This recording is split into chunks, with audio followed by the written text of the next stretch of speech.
Olá, tudo bem? Bom dia, boa tarde, boa noite. Em qualquer momento, é muito importante saber que Jesus está com a gente. Hoje é domingo, dia 29 de dezembro, isso mesmo. Estamos aí terminando o ano já, né? Reta final para o ano 2024. E o nosso tema de hoje é Superando Expectativas Razoáveis. Nós vimos que Pedro, quando teve o encontro com Jesus, Jesus fez a ele 3 perguntas, né? Pedro, você me ama? Pedro, você me ama? Pedro, você me ama? E Pedro sempre respondia, Senhor, eu te amo, Senhor, eu te amo, Senhor, tu sabes todas as coisas, tu sabes que eu te amo. Dessa forma, Deus readmitiu Pedro ao apostolado. Ele estava agora diante de Deus e diante dos homens redimido, pela graça de Deus, pelo que Jesus fez, porque ele se arrependeu no seu coração de verdade e se entregou a Deus. Deus então o orientou para que ele fosse um dos grandes líderes da igreja de Deus, né? Todos nós que somos cristãos, sabemos quanto Pedro trabalhou pelo Evangelho. Temos as suas cartas também aqui na Palavra de Deus. Mas Jesus, quando o recebeu de volta, deu a ele uma missão, né? A sua missão era cuidar da igreja, cuidar das ovelhas, cuidar do rebanho, ser um membro fiel. É o que ele pede para nós. Nós temos que ser atuantes. Nós somos chamados para agir, para atuar, e não para ficar parado. Não para ser apenas uma pessoa que ocupa o banco na igreja, mas para sermos cristãos ativos. Nosso chamado é para sermos missionários de Jesus, falar do seu amor, viver o seu amor, mostrar para o mundo o amor de Deus. Jesus, ele amava tanto Pedro, mas Pedro parece que não entendia muito desse amor. Ele se achava indigno. Muitos de nós também nos sentimos indignos diante do amor de Deus. A gente acha que precisa merecer alguma coisa. Mas não precisamos. Só o que a gente precisa é de Jesus. Porque a graça de Jesus, ela nos cobre, Deus nos recebe exatamente como somos e nos transforma, nos liberta, nos fazendo pessoas novas. Esse é o plano e o propósito de Deus, e o amor de Deus, ele é incondicional. Não importa a pior pessoa do universo, e nem a melhor pessoa do universo. O amor de Deus é exatamente igual. Só que a revelação de Deus ela é diferente. Por quê? Porque isso vai de acordo com o nosso relacionamento com Ele. Quanto maior for a sua comunhão com Deus, mais próximo você vai estar dele, e mais Ele vai poder atuar na sua vida, também na minha vida, se eu tiver essa disposição de ser um filho de Deus que ouve a voz de Deus. Fazer essa separação, né? Ser um filho de Deus ou ser um filho do mundo. Essa é uma escolha que nós fazemos todos os dias com nossas escolhas, sejam elas grandes ou nas pequenas coisas dessa vida. O amor de Deus, ele abrange todas as coisas. E a Bíblia nos diz que nem a morte, nem a vida, nem principados, nem potestades, nem coisa alguma, nem do presente, nem no futuro, nada pode nos separar do amor de Deus que está derramado em Cristo Jesus, nosso Senhor. E nós recebemos Jesus, recebemos esse amor, nos tornamos filhos e filhas de Deus. Essa é a razão de Deus, a razão do seu amor. Nós somos sua criação, sua imagem e a sua semelhança. Talvez você tenha um pouco de dúvida sobre isso, mas você é sim a imagem e semelhança de Deus. Permita que Ele te transforme, não que o pecado te transforme. Eu convido você a ler comigo uma história do Antigo Testamento. Êxodo, no capítulo 33, a partir do verso 15, nos conta uma história, mas eu quero dar para você um contexto, enquanto você busca aí a palavra de Deus, ali o capítulo 33, a partir do verso 15. O povo de Israel havia saído do Egito. Deus fez muitos milagres, né? Pragas e mais pragas, as 10 pragas do Egito. O povo de Israel saiu ali pelo Mar Vermelho que se abriu diante deles. Quando eles precisaram de água, Deus transformou uma água amarga em água doce. Eles precisavam de comida, Deus fazia cair um pão do céu que eles preparavam todos os dias para se alimentarem. Deus fazia tudo por eles. Eles saíram ricos também do Egito, com muitas riquezas, muitas joias, muito ouro. E assim Deus fez com que eles prosperassem. E agora estava guiando o povo de Israel para Canaã. O que é Canaã? É a Palestina. A região hoje da Palestina, que era a região que pertenceu a Abraão e os seus filhos, e agora eles tinham que retomar aquilo que era deles. E também o juízo de Deus. A gente está falando de amor e justiça.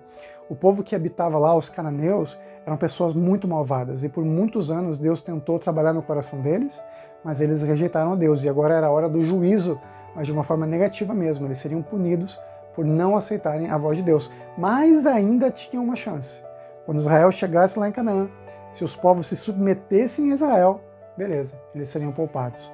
Mas se não se submetessem, aí sim, eles seriam castigados. Veja como Deus, ele trabalha a justiça, mas ele também trabalha com amor, porque a porta da graça do seu amor, ela está aberta para todos nós. Nesse capítulo nós vemos então os milagres de Deus, só que o povo de Israel abandonou o Senhor e começou a adorar um bezerro de ouro feito por Arão, o irmão de Moisés. Eles começaram a achar que tinham que ter Deus transfigurado, numa imagem, apesar de saberem que não poderiam. Eu já tinha mostrado isso para eles. Tinha dado os princípios para eles da Escritura Sagrada. Tinha dado os princípios da vida para eles. Mas eles estavam ignorando, porque Moisés havia subido ao monte, fazia alguns dias que ele não estava com eles, eles começaram a pensar que Moisés foi arrebatado, talvez Moisés estivesse morto, e eles precisavam de alguma coisa ou de alguém para guiá-los. Então eles fizeram um bezerro de ouro, né? Talvez simulando um dos deuses do Egito, que também era um bezerro. Mas a questão é o seguinte: desobedeceram a Deus.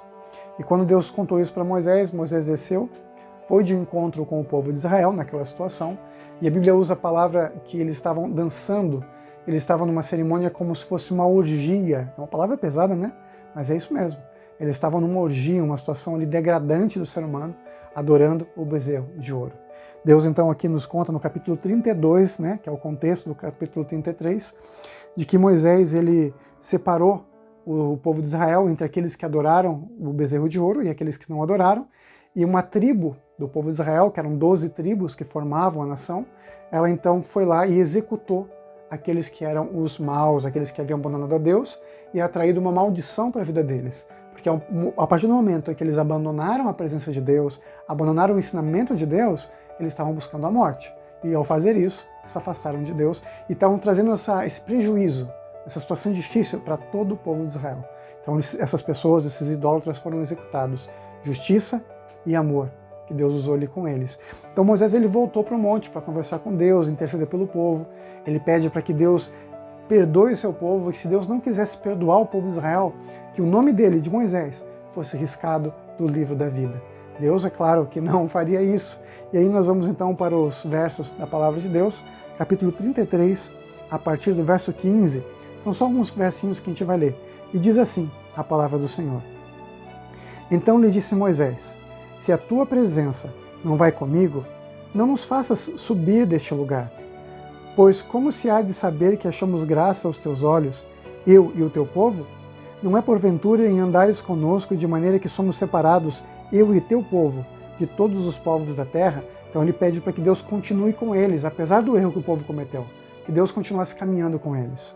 Disse o Senhor a Moisés, olha que importante: farei também isto que disseste, porque achaste graça aos meus olhos, e eu te conheço pelo teu nome. Então Deus aqui diz que conhecia Moisés pelo nome dele e que Moisés havia achado graça, favor diante de Deus. Isso é graça que todos nós podemos alcançar quando nos entregamos a Jesus, quando aceitamos o convite de Deus para a salvação. E o texto bíblico continua.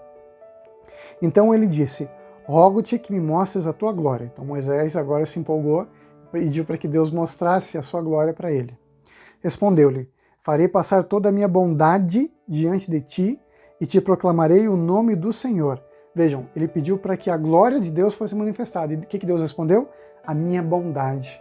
A glória de Deus é bondade. E continua o texto bíblico. Terei misericórdia de quem eu tiver misericórdia, e me compadecerei de quem eu me compadecer. E acrescentou: não me poderás ver a face, porquanto homem nenhum verá minha face e viverá. Disse mais o Senhor. Verso 21. Eis aqui um lugar junto a mim, e tu estarás sobre a penha. Quando passar a minha glória, eu te porei numa fenda da penha, e com a mão te cobrirei, até que eu tenha passado. Aqui então essa experiência que Moisés passou ali com Deus, Jesus passa na frente dele, mostra a sua glória e Moisés fica totalmente empolgado, entusiasmado, diz que Deus é santo, maravilhoso, que tem a sua misericórdia por gerações e gerações daqueles que o amam, mas que aqueles que não o amam teriam punição, mas só por algumas poucas gerações. Então aqui realmente a gente vê uma justiça de Deus sendo proclamada, a sua bondade sendo proclamada, e nos chama a atenção o verso 19, isso mesmo, o verso 19 que diz assim: terei misericórdia de quem eu tiver misericórdia, e me compadecerei de quem eu quiser me compadecer. Parece que Deus está fazendo uma distinção, né? Algumas pessoas eu vou dar minha graça. Esse aqui vai ser agraciado, esse aqui vai ser abençoado, mas esse aqui não, né? Vou separar uma pessoa da outra. Não é bem isso. Lembra que a gente falou que todos nós merecemos pela graça o amor de Deus? Isso mesmo. Por nós mesmos, não. Mas pela graça do que Jesus fez, sim. Tudo o que eu preciso fazer é aceitar que Deus me ama exatamente como eu sou e que Ele me transforma a sua imagem e sua semelhança. Dependendo de mim, dependendo do meu relacionamento com Ele, do tanto quanto eu permito que Deus trabalhe na minha vida. Terei misericórdia de quem eu tiver misericórdia. E quando a gente pega esse livro que está na minha mão, a Bíblia, a gente descobre que a misericórdia de Deus é para todos nós, ela se estende para todos, desde o justo, aquele que anda com Deus, até o ímpio, aquele que se esconde de Deus. Todos nós temos o seu amor e sua misericórdia. Aqui diz então a nossa lição o seguinte: ele está declarando que como Criador, ele é o Criador de todas as coisas, tem todo o direito e autoridade para ser generoso em sua misericórdia e compaixão, até mesmo com aqueles que não as merecem. Era isso que ele estava fazendo naquela ocasião, ao mostrar misericórdia para o povo após a rebelião em que adoraram o bezerro de ouro, mesmo que não merecessem a compaixão de Deus. Este é um exemplo do amor de Deus. O povo pecou, o povo foi punido, de certa forma, ali naquele primeiro momento, os adoradores de estátuas, daquela estátua. Depois o povo de Israel também passou por mais dificuldades, porque muitas pessoas também não haviam se arrependido daquele momento de afastamento de Deus. Mas Deus sempre agiu com misericórdia e com amor, porque é assim que Deus trabalha. É assim que Ele trabalha na minha e na sua vida. Ele quer que a gente seja novas criaturas, que a gente tenha uma vida plena, constante com Ele. Isso só acontece quando nós permitimos que Ele viva em nós. E eu convido você a permitir que Deus viva em você nesse dia, hoje, começando junto com Deus. Vamos juntos orar? Querido Pai que estás no céu, te agradecemos pelo que o Senhor fez com o povo de Israel. Te agradecemos pela Tua misericórdia, Teu amor, como o Senhor se revelou a eles e se revela para a gente.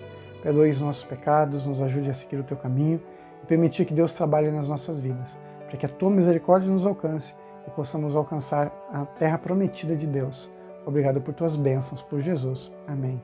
E nunca se esqueça, meu amigo e minha amiga, nessa vida é você e Deus. Te vejo na próxima lição, amanhã, se Deus quiser. Tchau, tchau.